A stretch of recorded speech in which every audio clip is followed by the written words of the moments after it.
Welcome to Beyond Rockets. Hope you're having a great day. My name is Clark Dunn and I'm your host. Get ready to enjoy some awesome conversations from Huntsville locals about cool work they are doing right here in the Rocket City.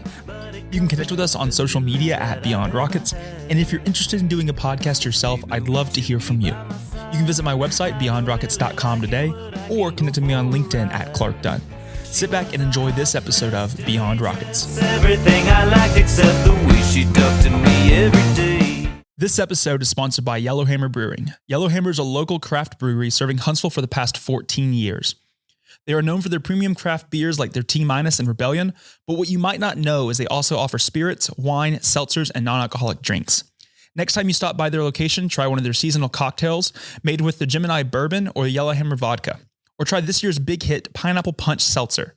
You can find out more information about Yellowhammer Brewery by visiting their website, yellowhammerbrewery.com, or visiting their tap room located at Campus 805. Well, welcome back to the podcast. Today I have the opportunity to sit down with serial entrepreneur, 20-year Army veteran, and current CEO of iXpressGenes, John Schmitt. Thank you so much for being here. No, hey, thanks for having me. Yeah, I'm excited. I think your LinkedIn experiences is pretty incredible. You've done a lot of different things, and even in the time you've been in Huntsville since 2012, you've done a lot of incredible things here in Huntsville. Well, thanks for saying that. Before we dive into talking about your time here in Huntsville and kind of the companies and organizations you've been a part of, talk a little bit about that 20 plus year career in the Army and kind of where that deployment took you. Yeah, so I would say I had a very non-traditional military career. So I started off, so I graduated UC Davis, degree in biology, and then commissioned out of there. Went to, I was an aviator. So I went to flight school and then moved to Fort Campbell, where we had, I had my first deployment. And then I came back and was a maintenance test pilot. It's kind of where I learned, I really, really liked solving problems, and I liked technology in general. But the reason why I did that kind of sent me on my trajectory of kind of the schizophrenic career I've had is I was like, I didn't like the way we were supported by our maintenance folks, like when I was in that first deployment. So I was like, I'm going to fix that. I want to be part of that. So I became a maintenance test pilot and became a maintenance guy. So then went back for a second deployment and was a company commander of a maintenance company. And we got fielded some equipment on very we called the drive-by fieldings, to kind of during the peak of the war. And I was like, that system's broken. I'd like to be a part of that one too. So eventually I would become an acquisition corps officer. And that's kind of what sent me on that trajectory as well. Actually, originally I tried to get out of the Army. At what point in your Army career did you want to get out? So it was after the second deployment. When I left that first deployment or that second deployment, left 2 days after my daughter was born. And it was a year long, and I realized, wanted to be with my family. I wanted to figure that part out.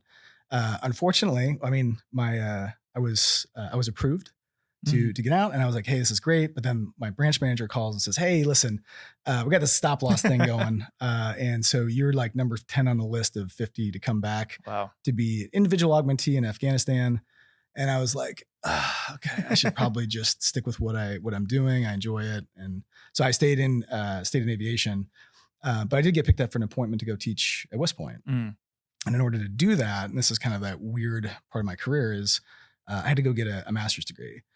Okay. Something in science, because I was going to be teaching chemistry, life science. And, I scoured programs, and it turns out it was really hard to find a program that wasn't a PhD program. They were only going to do a 2 years master's.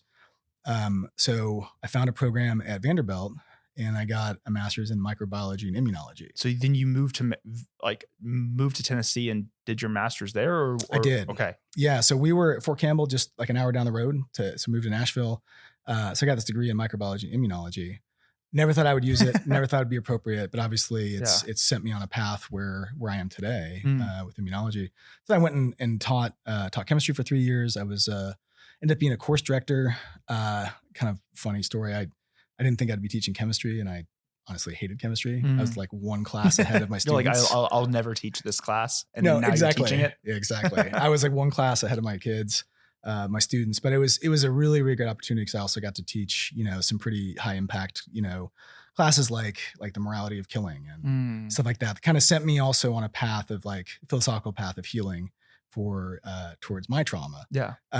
But so I ended up, they asked me, I thought I was going to go teach biology the second year, and they're like, hey, we want you to be the course director. So every kid has to take chemistry at West Point. I think they've changed it since then, but so you got young men and women. They're going to be leaders, in the Army. They don't need to be hazed in chemistry. No. So I basically re-wickered the program to be more of a program on scientific literacy, problem solving, and critical thinking. And that was a really cool opportunity because it made me really look at science and application, which kind of, again, like in just another little footnote in what got me to where I am today. Finished that tour. I was there for 3 years, left there as an assistant professor. And then I came here to Huntsville as an acquisition corps officer. And had your tour taken, or your time in the military taken you to Huntsville prior? Or had you even heard of Huntsville prior? No, had never been. Okay. Yeah, Alabama and I didn't have a real good start in the Wiregrass, so I was terrified to come back. But obviously, I immediately just fell in love with it. Actually, there's a song we wrote. It's called "Welcome Home." It's about that journey of coming, and just this place felt like such. It felt so welcoming, like an old friend. Yeah. It was so easy to fall into the community and fall in with. And 2012 looked a lot different here in Huntsville. I mean, I Huntsville native, been here my entire life, so I've been able to see it. But even like 2012, like most people when I talk on the podcast that aren't from Huntsville have been here since right after COVID or right before COVID. But you've seen it, grow and become what it is today, and it's not slowed down at all. Like it's pretty impressive just to be a part of it. I remember, that's interesting you say that, because I remember looking at, just kind of looking at the city and going like, you see folks 0 to 18 years old, and then you see folks, mid 30s to like retired. Yeah. And they were just missing this vital demographic of young 20 something, it's disposable income, and I was like, it was interesting because I was at Vanderbilt in Nashville just before it exploded. So it was there like 2007, 2008. I remember kind of feeling like this place feels a lot like that, right? There was just like the kind of the starting the conversations where you started seeing food trucks, you started seeing, outdoor festivals again. And you just started seeing these reverberations of like a youthful like resurgence. And that was cool. That was cool to watch. And then obviously where we are today, it's incredible. And I think, that's probably the biggest struggle for most organizations here in Huntsville is targeting that demographic of, hey, we were in college, or we're originally from here, or we went to college somewhere else. We have just graduated and we're in that early 20s, mid 20s range, under 30, getting them to come here. Because I feel like for the most part, most of the people I graduated high school with, their desire was to never come back to Huntsville. And I feel like that was the testament for most people. And on the complete opposite, I never wanted to leave Huntsville. It was familiar. It was one of those things that like, I don't think even in 2012, you could have imagined what it is today. Yeah. But I think in the last few years, it's like, well, the sky's the limit. Did your entrepreneurial journey start when you came to Huntsville, or have you had an itch for entrepreneurship prior to your time here in Huntsville in 2012? With one of my friends from the Army, we started a nonprofit called the Wainwright Foundation. That was kind of I think probably the first shot at it. It was a dumpster fire. We tried our best. I think we had like one little fundraising thing where we had like a scholarship, essay scholarship, but the foundation of it was really cool. And that's kind of when I realized like, it takes much more obviously than just an idea and hope. It's a hustle. It's networking. It's a community. It does take so many pieces, and more importantly, seeds that you've planted over decades. Yeah. And so as you came to Huntsville, talk a little bit about that first venture that you started to kind of like showcase local music here in town. Yeah. So, it's all connected. So I started songwriting with my best friend, Alan Little, at the time. Our daughters were itty bitty at the time, and we're best friends, and we started writing music together.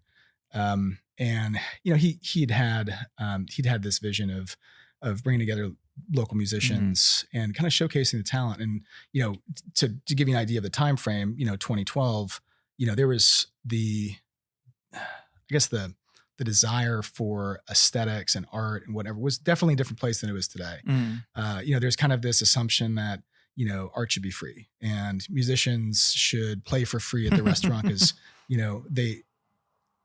Yeah, I think it is one of those things that it's, hey, if we're willing to ask you to come play, you should do it for free.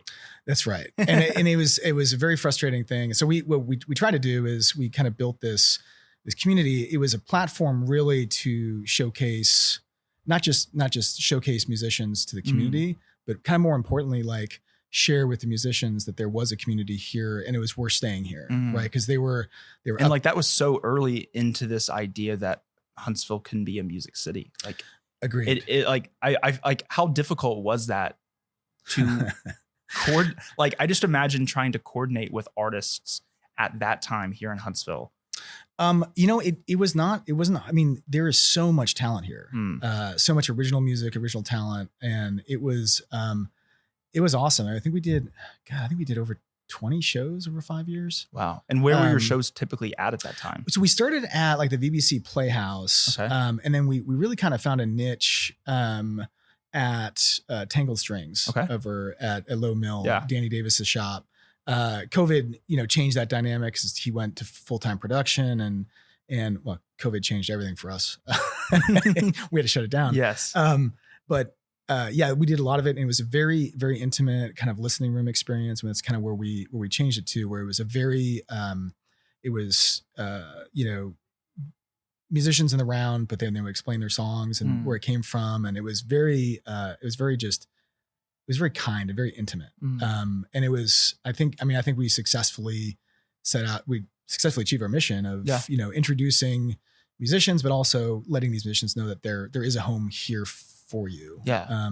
And then, COVID hit and obviously changed a lot of dynamics. We were really excited to be part of that. We think, we were definitely ahead of the curve, when the amphitheater came and Ryan Murphy and his folks, like we connected with them early on. And actually it was RCP companies that bankrolled we did a international songwriting competition. Oh, wow. Which was a lot of fun. And it was really cool. And it was to celebrate the 50th anniversary of the moon landing. Okay. And, so like the growth of like RCP and Mid City and then the amphitheater, like was all in conjunction to what you were doing, which is, and like now, like, it was a lot of fun to be just kind of part of the early stages of that. For sure. And it's like now Mid City RCP companies and the Orion. I mean, like it's become a staple. Oh, it's not even just in Huntsville. It's become a staple in the country. I totally agree. And we recognize like COVID was probably a gift, right? Yeah. I mean, we got eclipsed for sure. But at the time, I think for what we were trying to do it was such an impactful and we were just honored to do it. It was so much fun. And then, so you had, with COVID, this kind of dissolved, but then shortly after COVID, 2021, 2022, I guess you started the advanced manufacturing or were a part of that. Talk a little bit about that. Cause I mean, it seems a little bit of left field from songwriting. I don't know how much of that is in advanced manufacturing, but maybe. So how did that come about and kind of what was the driving force and the factors that kind of accompanied that? Yeah. So I was approached by the leadership of the National Center for Defense Manufacturing Machining. And they wanted to stand up a nonprofit here in Huntsville that was able to kind of service the DoD customers and also work with small businesses because their kind of core purpose is really is to like take advanced manufacturing and deliver it to small businesses and to the DoD so that we can reduce costs, reduce price, reduce or increase quality control, all that stuff. A lot of cases, especially in the DoD, we design the prototype and then you go to production with a prototype. It is much to the chagrin of, the taxpayer, to the warfighter. But it's kind of an intentional business approach by some of the bigs that, if they have to constantly product improve and maintain it, it's where a lot of their profit comes from on the product line. So, I learned as an acquisition core officer early on, just how backwards that system was. And it's very frustrating. My last program was the Schmitt program.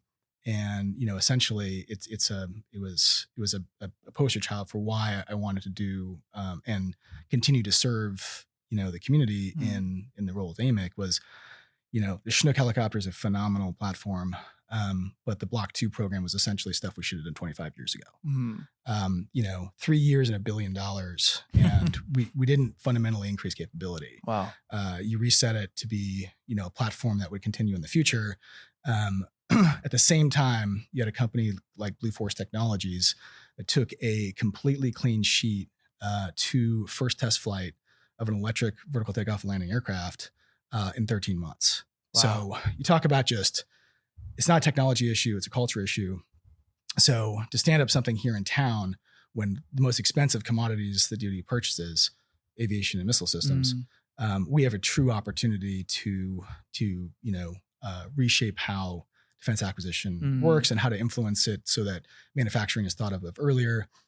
For us to adopt concepts like digital engineering, it's an imperative. We absolutely have to do it. We can't afford to spend 25 years developing weapon systems for adversaries to steal the tech data and then optimize it for mass manufacturing and government subsidized labor. And they can make 400,000 of something we can afford to buy 20 of. Wow. We have to change this paradigm. Yeah. So for me, that last 10 years in the acquisition corps was really like an eye opener. Like, okay, this is something I'm really passionate about. I'm a patriot at heart. It's really important to me. National defense is very important. Like, this is a place where I'm very passionate about. And then what I've found is if I'm passionate, I can generally, add value. So to be able to stand up that organization and do that for 3 years where we, helped with workforce development too, because it takes a whole workforce, a modernized workforce to tackle these problems in a different way.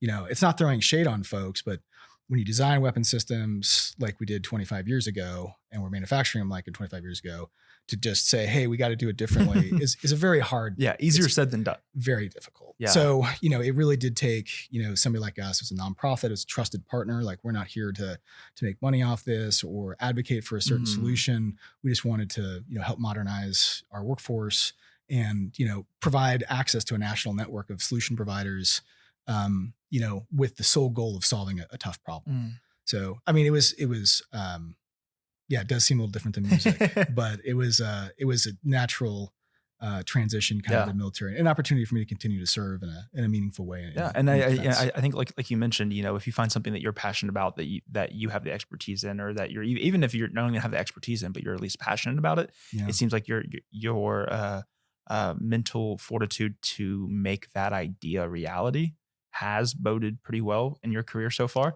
And so it's pretty, I think that's how I originally met you, was when you were at the advanced manufacturing. Oh yeah. I was helping with I was helping with co-working night, and they were we got introduced to each other, and we met at Charlie Foster's, had coffee, and then we went back to the facility, and I saw it, and I think you had just maybe moved in because there really wasn't anything in it yet. You were kind of like showcasing where things were going to be and like what you were going to do. And I remember thinking like, this is going to be pretty cool. And then now kind of seeing sort of that growth it had, and then your transition out of it to what you are doing now with iXpressGenes. Talk a little bit about how this technology and the other co-founders kind of approached you, and how this idea to test for PTSD kind of came about. Yeah. And, it's a really powerful story, and it's rooted in like one of, Huntsville's biggest tragedies. There was the mass shooting at UAH in 2010. And Dr. Ng was, they were having a staff meeting when she came in and killed 3 people and,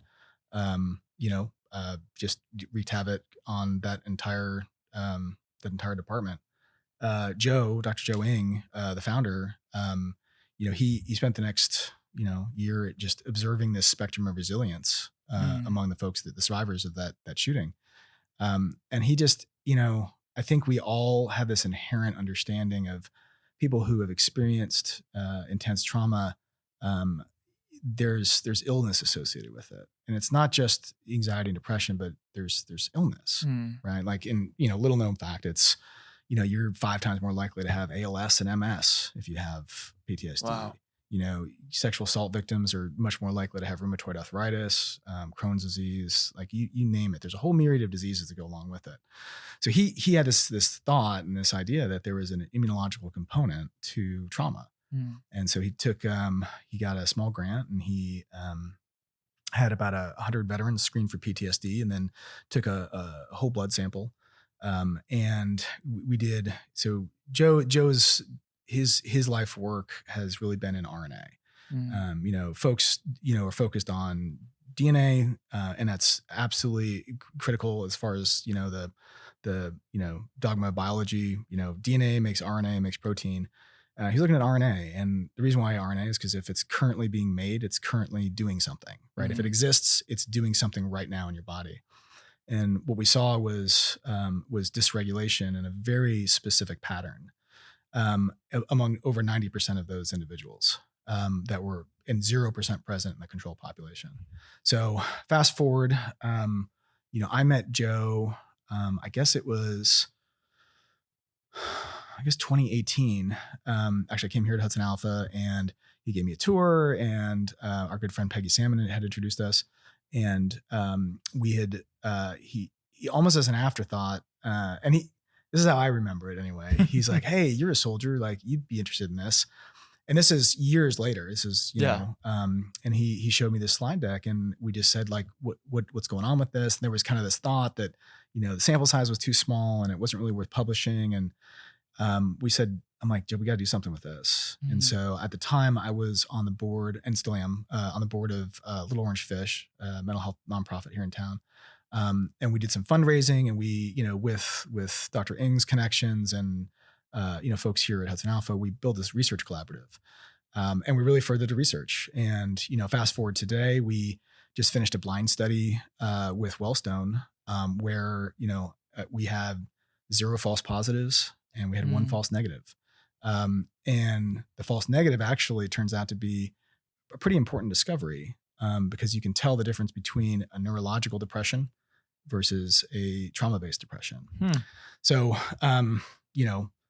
I just, seeing this as a project initially of just like, hey, we got to further this research and see where it takes it. We worked with Wellstone, and we realized that we have a clinically helpful product. And it's, we're now getting through regulatory approval. We will be able to offer the test in 2025, commercially. And we have a lot of political support with our delegation and with the Veterans Administration. We have a ongoing clinical trial down in Birmingham, but on a national scale, we've got support for a national multi-site trial, which we're hoping to see come to fruition here in the next few months.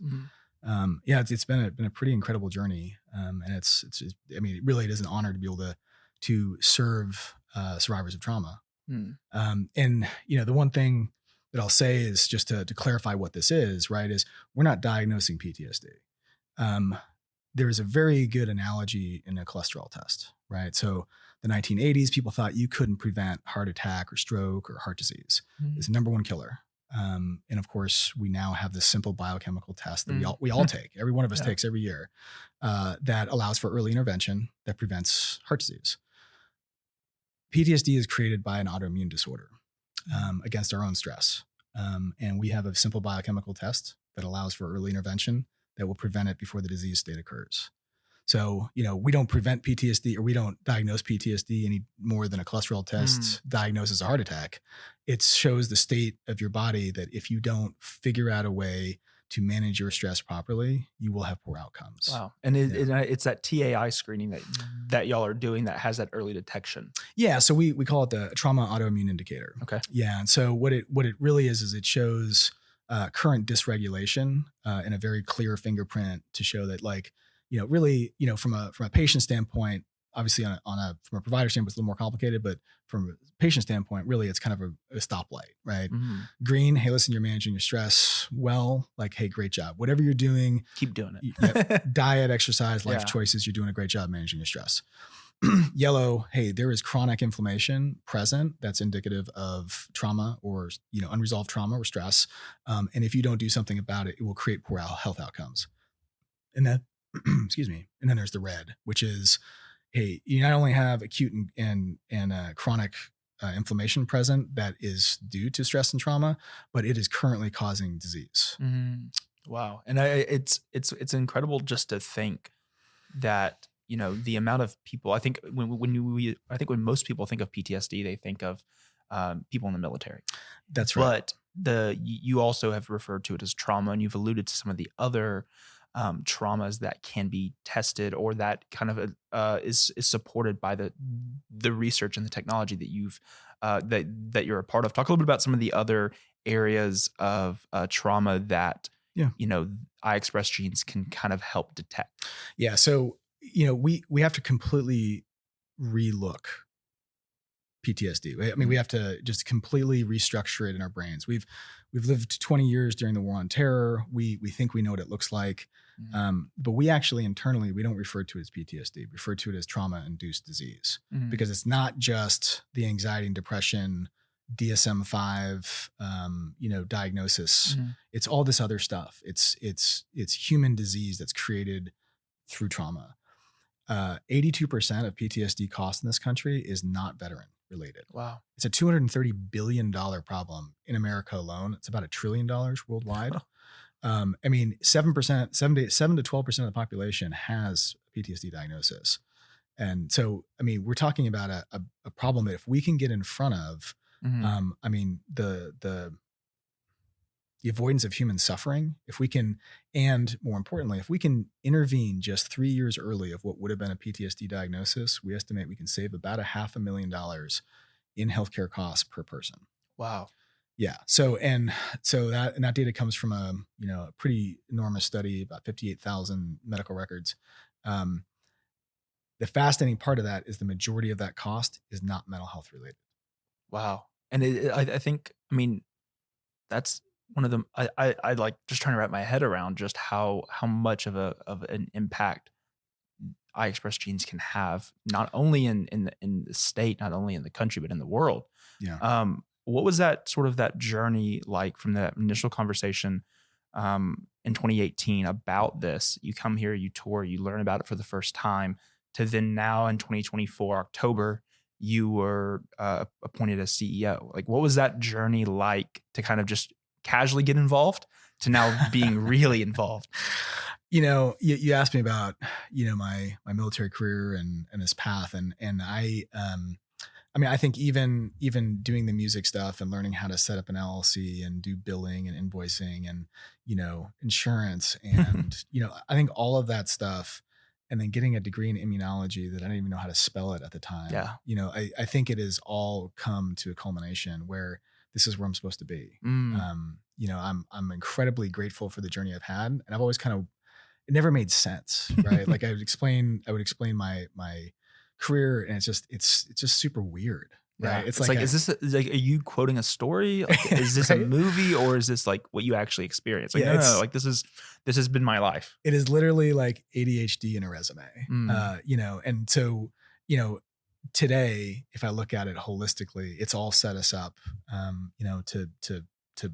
to be able to be successful with, between, I don't need to be a scientist. We've got great scientists, but I can understand it enough to be able to sell it and see that commercialization, the commercial opportunity.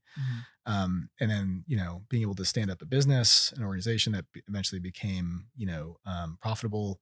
Like I understand how to build a team and to build the network and the coalition. And then, I mean, my time, in the acquisition core, and even since then, with being able to work with, our members of Congress and lobbyists and, help influence policy, like all of this stuff has come to a place where I truly feel like I'm exactly where I'm supposed to be. And it is the great honor of my life. And, I loved working at AMIC because it gave me an opportunity to serve beyond uniform. I mean, this is what thing I want to do the rest of my life. Yeah. And it's crazy to think. I don't know. I mean, like you said, you've done a variety of things, but in 2012 is when you first got approached or came to the community of Huntsville. and just thinking through the amount of people you've been able to work with, the amount of people you've been able to meet that have, kind of laid the groundwork that at the time you had no idea what it was going to actually impact you in 2024, 2025. That's right. But, you wouldn't have been here. And now you get to lean on them for things that you're doing now with iXpressGenes. As we're recording this beginning of 2025, the year is upon us. We have a lot of incredible things, it sounds like, that are in store for iXpressGenes, and you've alluded to some of them. Talk a little bit about what you kind of see 2025 looking like for the company. Yeah, this is our year. I'm saying it in a very calm way, but I can't tell you how excited I am. It is pretty amazing. Right now we're sitting on over $12 million worth of letters of intent of customers that say, hey, we would like this product. And that is so rewarding because it just tells us, that there's this demand. And more importantly, there's an opportunity for impact. So this year, a lot of folks, kind of looked at us and were like, well, you're a decade off because you got to do FDA approval and this, that, and the other. And no, we don't. We have to get lab developed test status to allow us to do testing here at our lab. And we're well on our way for that. Like, we should have that in the next 30 days, wow. Which is phenomenal, which means we can offer this test, commercially, in the state of Alabama. And then we just build out with states that have reciprocity, with CLIA approval. And so we really are like going to start building a company that gets to like deploy this technology across, we're starting with direct primary care health systems, because they're cash pay. I mentioned that I mentioned that blind study. That blind study we felt was enough to get us favorable reading on a FDA breakthrough devices status. So we just applied for FDA breakthrough devices status. We think that we'll get an answer in the next 30 to 45 days. That will allow us a fast track for Medicare, Medicaid, kind of get handheld through that process, but then also full FDA approval. We can process probably 1 million tests here a year, which is a ton of bandwidth. But the real opportunity for impact is to be able to license it to the folks that do this better, right? LabCorp, LabQuest, the major lab systems, major hospital systems. Us as a little company here in Huntsville, like we don't need to recreate international logistics. No, you just got to partner with people that already have that infrastructure. That's right. So we know that there's a market. We know that there's a demand. The conversation couldn't be more forefront right now. Our elected leaders are incredibly frustrated and challenged with, not meeting the mental health needs of Americans in general, and the costs are soaring for mental health. I think we're perfectly seated at the right time, at the right intersection of American history, where we have a product that solves an enormous problem that will impact human health and lives. Yeah. And so like as people are listening to this early February, March theoretically will be a time where that service can be provided to people in Alabama. That's right. Yeah. So we are only going to be providing to service providers. Okay. So because we are not mental health professionals, we are not physicians. We need that continuum of care to be developed and provided by a professional, right? So for folks that are interested in this test, they just need to go to their provider, either mental health or primary care physician or whoever, and just request our test. Wow. And we have two ways of doing it. So with partners that have their own on-site phlebotomy, it's just another vial of blood like you get with your annual physical, right? And then they ship it to us. We provide the results back to the provider. The other version of that is a provider can order a test and it gets shipped to your house. Wow. It's a simple test. It's a little button that you click and you get a 1 milliliter vial of blood and drop ship that back to us. Then we provide the results back. Wow. So, and you're starting to see that business model in a lot of kind of niche testing, whether it's cortisol or, I think 23andMe was probably the first one to do it in mass. Yeah. But like that model's pretty well established, and we're just kind of fall into that that opportunity too, where Yeah. we don't need to build a fancy infrastructure to do it. Just ship it to your house and do it. And we can provide the results. Awesome. Yeah. And I mean, I think we'll be sure to have everything in the episode notes. So any links to stuff that y'all are doing, news releases, any, if you're listening or watching and you want to find out more information, all those links will be there. But I feel like we're going to have you back on the podcast in a couple of years. Cause I feel like I feel like 2025 is going to be, like you said, a pretty impactful year for iXpressGenes. And I'm looking forward to seeing the impact you'll have, not only in the state of Alabama in the next 30, 40 days, but in the country and then everywhere else. I mean, I think it's pretty impressive just to see your journey here in Huntsville. Thank you. Prior to Huntsville. That's very kind. And then thinking now that, all this is it's kind of cultivated to this moment. And now you're being able to kind of fulfill a need that it impacts many people. So I appreciate you being here today, and we'll be sure to have you back on in a couple of years. Thanks so much for having me. It's been a lot of fun. Thank you. Thank you so much for listening to this episode of Beyond Rockets. Don't forget you can subscribe to the podcast wherever you listen and on YouTube at Beyond Rockets. Be sure to follow me on Instagram at Beyond Rockets to stay up to date with new episodes as they are released. Thank you so much for listening, and I hope you enjoyed.